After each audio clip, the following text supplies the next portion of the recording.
3-4টা প্রশ্নের উত্তর দেব। ডক্টর জাকির নায়েককে কেন ইহুদি খ্রিস্টানদের দালাল বলা হয়? ডাক্তার জাকির নায়েক কি মুসলমানকে ইহুদি বানায় না ইহুদিকে মুসলমান বানায়? উনি কি মুসলমানকে খ্রিস্টান বানায় না খ্রিস্টানকে মুসলমান বানায়? তাহলে উনি মুসলমানের দালালে না হইলেন? উনি যেহেতু ইহুদিকে মুসলমান বানাই ফেলে, ইহুদিকে কালমা পড়ে ইহুদিদের কলিজা থেকে ছেড়ে নিয়ে আসে, খ্রিস্টানদের কলিজা ছেড়ে খ্রিস্টানগুলিকে বের করে মুসলমানদের কাতারে নিয়ে আসে, তাহলে কার দালাল? যে আওয়ামী লীগ করে সে কি আওয়ামী লীগের দালাল না বিএনপির দালাল? যে জাতীয় পার্টি করে সে কি জাতীয় পার্টির দালাল নাকি বিএনপির দালাল? তাহলে তো এইখানে কি কইলা, একটা কি কমন সেন্সও নাই মানুষের? ওই পেশারা সারা দুনিয়ার ইহুদিরা ভয় অস্থির, খ্রিস্টানরা ভয় অস্থির যে এই লোকে তো বুঝি লই গেল আমাকে সব। সে দালালি করে তোমার, আর তুমি কহ সে আরেকজনের দালালি করে। তাহলে তো প্রমাণ দাও সে কয়টা মুসলমানকে ইহুদি বানাইছে, কয়টা মুসলমানকে খ্রিস্টান বানাইছে, দলিল দাও। মিথ্যা কথা বলা তো একটা যুক্তি থাকতে হবে। বাজে কথা। ডাক্তার জাকির নায়েক জেনারেল শিক্ষিত মানুষ, কোন মৌলবী আলেম আছে তার মতো এত বড় দায়ী আল্লাহ, 24 ঘন্টা আল্লাহ দায়ী, মক্কার ইমাম, মদিনার ইমাম, সারা মিডল ইস্টের বিশ্ববিখ্যাত আজহারের ইমাম, বড় বড় শাইখুল হাদিস, শাইখুল ফিকহ, শাইখুল তাফসীর, বাংলাদেশের সব আলেমকে একসাথে করে বসাইয়া মুঠে মুঠে যারা পড়াইতে পারবে, ওই উস্তাদরা বলতেছে এই লোক দায়ী আল্লাহ, আমরা পছন্দ করি তারে, তারা কিং ফয়সাল পুরস্কার দিয়ে তারা ভূষিত করতেছে, আর তোমরা তার পিছনে লাগছো। আসল কথা বলতাম,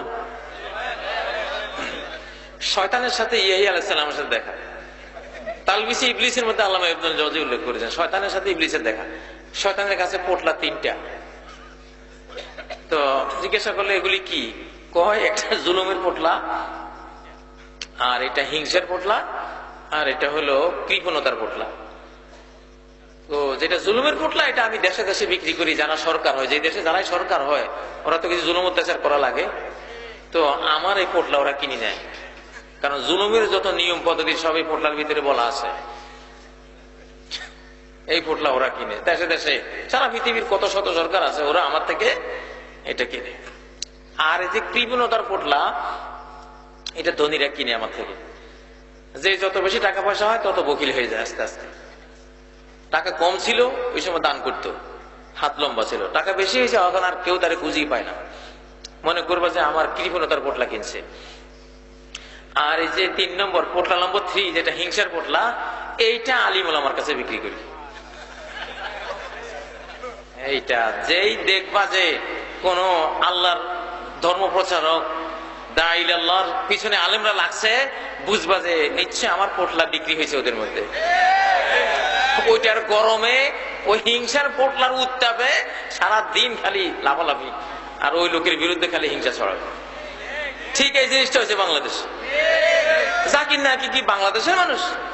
ইন্ডিয়ার মানুষ, সারা ওয়ার্ল্ডে ওনাকে শ্রদ্ধা করে। তোমরা এক বাংলাদেশে বসে ওনার বিরুদ্ধে কথা বললে এই এই এই বলার দ্বারা তোমাদের কলঙ্ক, ওর কিছু হবে না, ওর কিছু হবে না। ভাঙ্গা চশমা দিয়া জাকির নায়েককে দেখতেছো তো, ওই জন্য জাকির নায়েকের গাল 10 ভাঙ্গা লাগে। আসলে তোমার চশমাটা 10 ভাঙ্গা। জাকির নায়েকের গালে দোষ, তার দাঁতে দোষ, তার চেহারা এই। তোমার চশমাটা খুলো, খুলি ওরে দেখো, তারপরে দেখবে যে জাকির নায়েক এক মহৎ ব্যক্তি।